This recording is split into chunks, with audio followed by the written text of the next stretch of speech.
Welcome, everybody, to this custom deep dive. We are so glad you're here with us. Absolutely. Thanks for tuning in. Today we are officially stepping into the role of your mentors, your life coaches, basically. We're diving deep into the core philosophies from James Clear's work in Atomic Habits, but we're filtering all of it specifically through the book summary podcast Identity. Right, because our mission today is to completely, literally dismantle the way you currently think about goal setting. Yeah, tear it down. Exactly. Tear it down and replace it with a foolproof guide to building unbreakable systems and give you concrete action steps to actually change your daily habits. Because honestly, setting massive goals usually just sets us up for massive failure. But to start, I want to open with a story. It's the final day of a kid's sophomore year of high school, and a classmate accidentally lets a baseball bat slip from his hands. Ooh, yeah. It strikes a kid named James Clear directly in the face. And we're talking catastrophic, life-altering injuries here. Yeah. A crushed nose, shattered eye sockets, multiple skull fractures. He is airlifted to a hospital and placed in a medically induced coma as his basic bodily functions actually begin shutting down. It's the kind of sudden, profound trauma that completely erases the life you thought you were going to live. Right. When you are stripped of absolutely everything, lying in a hospital bed hooked up to all those machines, you don't have the capacity to make massive leaps forward. You only have the capacity for the very next microscopically small choice. Which is exactly how he recovered. Years later, he didn't just heal, he actually became an academic All-American college athlete. Right. But, there was no dramatic Hollywood montage. No overnight miracle. Exactly. He achieved it through an agonizingly slow, almost invisible series of tiny breakthroughs and microscopic daily routines. And our listeners at Book Summary Podcast often ask how to overcome massive real-life struggles like severe procrastination or a total lack of mental clarity. So how can tiny, seemingly insignificant changes possibly tackle such overwhelming life problems? Well, what is fascinating here is the undeniable math of compounding. Okay. We have this tendency to view our habits as isolated little chores, right? Brushing our teeth, doing 10 push-ups, reading one page.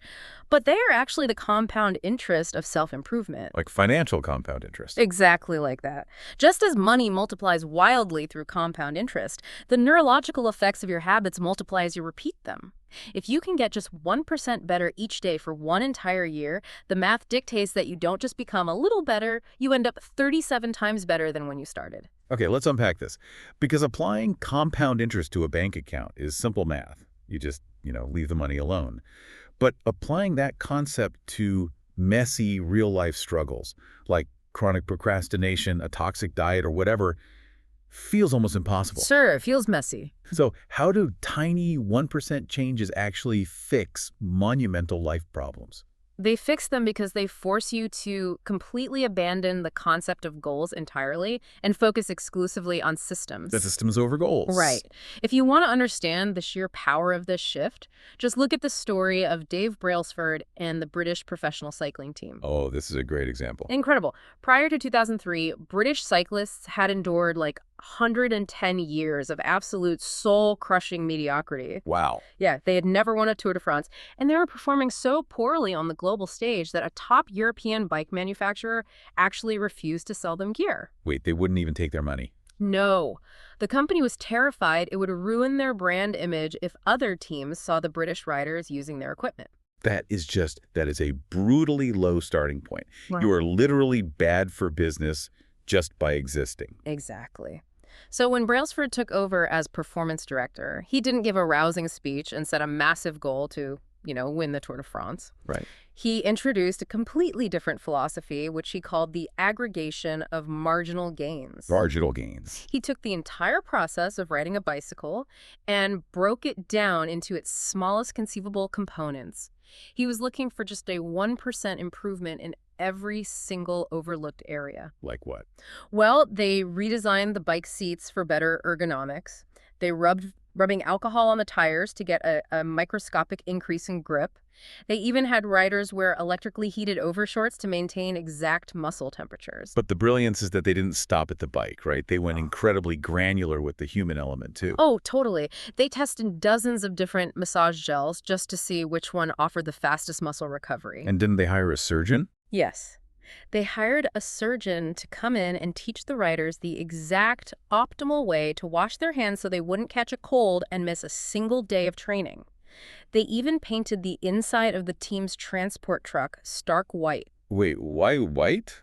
just so they could spot tiny specks of dust that might degrade the finely tuned mechanics of the bikes. That is obsessive. Yeah. But, I mean, the result of these microscopic changes was just utter global domination. Completely. Because at the 2008 Olympics, the British team won 60% of the available gold medals. It's wild. They shattered world records. Yeah. And they went on to win 5 Tour de France victories in 6 years. So Brailsford proved this fundamental truth about human behavior. Setting a goal is practically irrelevant. Optimizing a system is everything. Right. And in fact, if we connect this to the bigger picture, obsessing over goals is actually a psychological trap. And there are 3 distinct problems with it. I definitely want to dig into those reasons because for anyone listening who has like a vision board covered in massive goals right now, this might sound completely counterintuitive. Why are goals a trap? Well, first, goal setting suffers from massive survivorship bias. We look at the people standing on the podium and we just assume their goal is what got them there. Oh, right. The winners and losers generally have the exact same goals. Every single Olympian stepping onto the track wants the gold medal. Every candidate applying for the job wants the position. Exactly. The goal itself isn't what differentiates the victor from the loser. It's the daily system they use to prepare. Second, achieving a goal only results in a momentary change. Okay, how so? Imagine you have an incredibly messy room.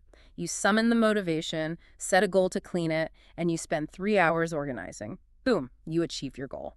But if I don't change the underlying sloppy habits that led to the clothes being all over the floor in the first place, that room is going to be a total disaster again by next Tuesday. Precisely. You treated the symptom, but you completely ignored the disease. You changed the outcome without changing the system that creates the outcome. Makes sense. And the third trap is perhaps the most dangerous goals: restrict your happiness to the future. Oh, the old I'll be happy when mindset. Yes. The implicit assumption is, once I reach this milestone, then I'll be happy. It creates this toxic either-or conflict. Either you achieve your goal and are successful, or you fail and you are a total disappointment. But a systems-first mentality allows you to find satisfaction in the process itself. You fall in love with the daily practice. Okay, let's unpack this a bit more. It's like a basketball coach spending the whole game staring at the scoreboard instead of focusing on the plays. That's a perfect analogy. But wait, I have to push back here. If goals are completely useless, how do you even know what direction you are heading in life? Well, to clarify, goals aren't entirely useless. They are good for setting a direction, but systems are best for actually making progress. Okay. And we have to recognize that progress is rarely linear. This brings us to the plateau of latent potential. The ice cube analogy. Let me set this up because I love this visual. Go for it. Imagine you are sitting in a freezing room. The temperature is 25 degrees. And right in front of you, sitting on a table, is a single ice cube. Just slowly start heating up the room. 26 degrees. Right. 27, 28. You are putting in energy, you're changing the environment, but the ice cube is just sitting there, completely solid. 29, 30, 31 degrees, still nothing. Right. And to the outside observer, it looks like your system is a complete failure. You're putting in all this work and seeing 0 physical results. Exactly. But then you hit 32 degrees, and the ice melts. That single 1-degree shift, which took the exact same amount of effort as the shift from 26 to 27, suddenly unlocks this massive physical transformation. Because the work you put in early on wasn't wasted. It was simply being stored up. Right. And this is exactly why people abandon their positive habits so early. They expect immediate linear progress. They go to the gym for a week. They don't see abs in the mirror, and they just give up just before they hit 32 degrees. They quit right before the ice melts. But here's where it gets really interesting. Because if systems are the heat that eventually melts that ice cube, what is actually fueling the system? It can't just be going through the physical motions of a habit day after day. No, it can't. There has to be an underlying belief driving the behavior, right? There is. And it requires us to move past the superficial layers of behavior change and strike at the absolute core. We need to look at your identity. Think of human behavior like the layers of an onion. Okay, onion. The outermost layer is your outcomes, what you get. Losing weight, writing a book, making money. The middle layer is your processes, what you do. Going to the gym, sitting at your desk for an hour. Right. But the innermost layer, the absolute core of the onion, is your identity, what you believe about yourself. And most of us try to build habits by focusing on the outside of the onion, right? Mhm. We focus entirely on the outcome. But, true, permanent behavior change is actually identity change. Yes. There's a brilliant example of two people trying to turn down a cigarette. You offer the first person a smoke, and they say, "No thanks, I'm trying to quit." Which sounds totally normal. It sounds reasonable, but fundamentally it's an outcome-based statement. They still internally believe they are a smoker, and they are simply trying to be something else. But the second person declines by saying, "No thanks, I'm not a smoker." It's a tiny semantic shift, but neurologically, it is monumental. Smoking is now part of their former life. Their daily behavior is just aligning with their core identity. Exactly. I love the story of Brian Clark for this. He was a guy who had aggressively chewed his fingernails his entire life. Oh, that's a tough one to break. Really tough. He finally managed to stop through sheer agonizing willpower, just long enough for his nails to grow out a little bit. Then he asked his wife to schedule him for a professional manicure. Okay. And the manicurist, totally unprompted, told him he actually had really healthy, naturally attractive nails. Wow. And that completely shifted his internal narrative. Suddenly, he was proud of his fingernails. He never chewed them again. He didn't need willpower anymore because he had incorporated having nice nails into his identity. You don't chew your nails if you identify as someone who takes immaculate care of their hands. That is so powerful. But it raises a real problem. We're always told to fake it till you make it. But how do you actually shift your identity without feeling like an absolute imposter in your own life? You can't just lie to yourself. You don't lie to yourself. You prove it to yourself by casting votes. Casting votes. Yes. Every single action you take is a vote for the type of person you wish to become. One salad doesn't make you a health nut, just like one missed workout doesn't make you a failure.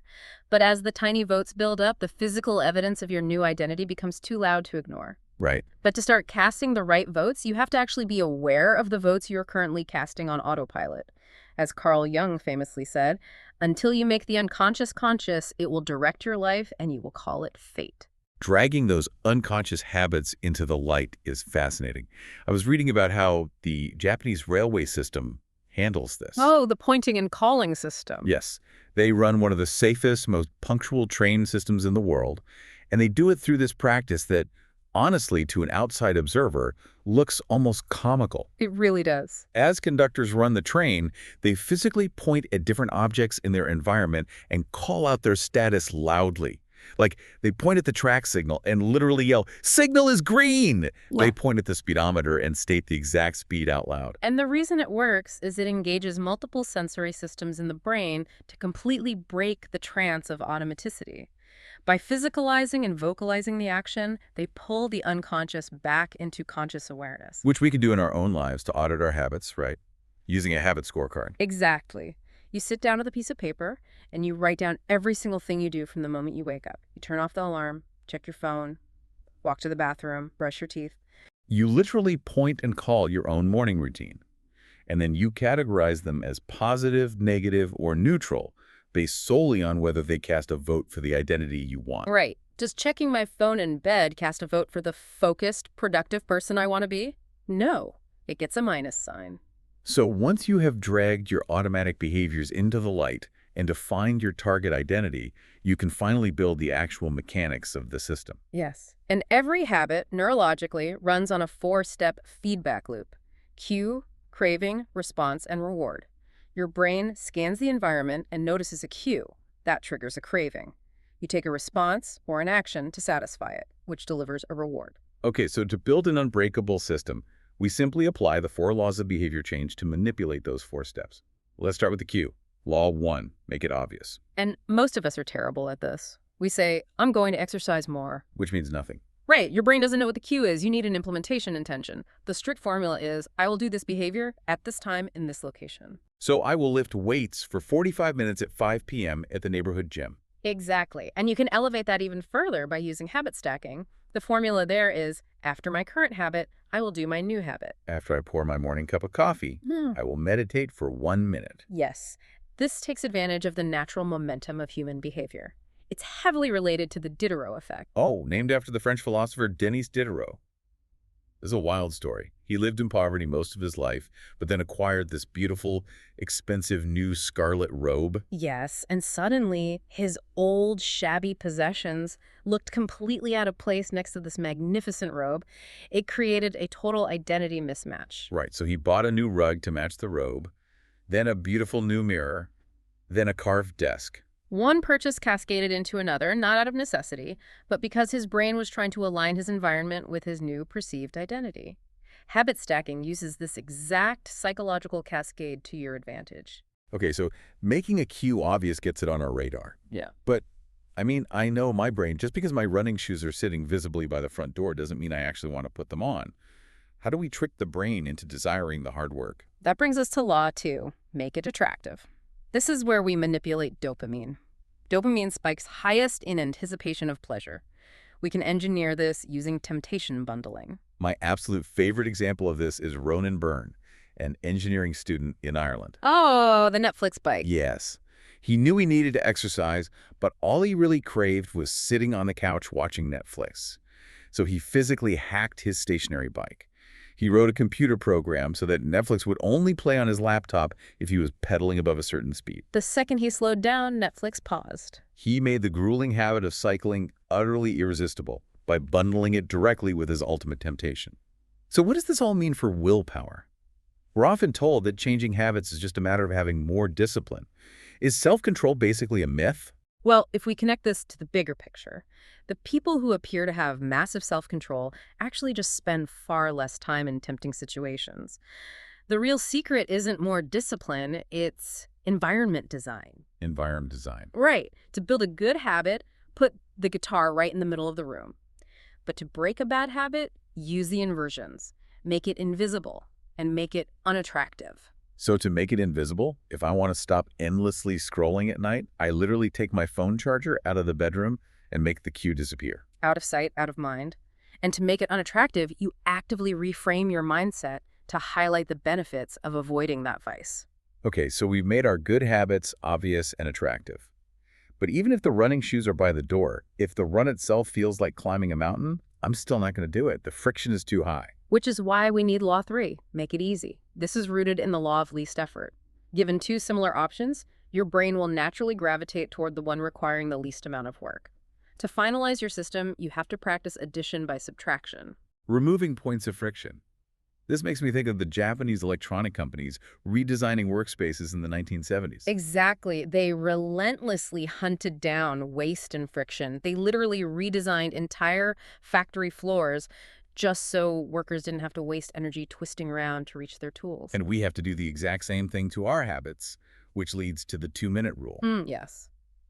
A new habit should take less than 2 minutes to do. Read before bed becomes read one single page. Taking out a yoga mat instead of doing 30 minutes of yoga. Right, because you must standardize a habit before you can optimize it.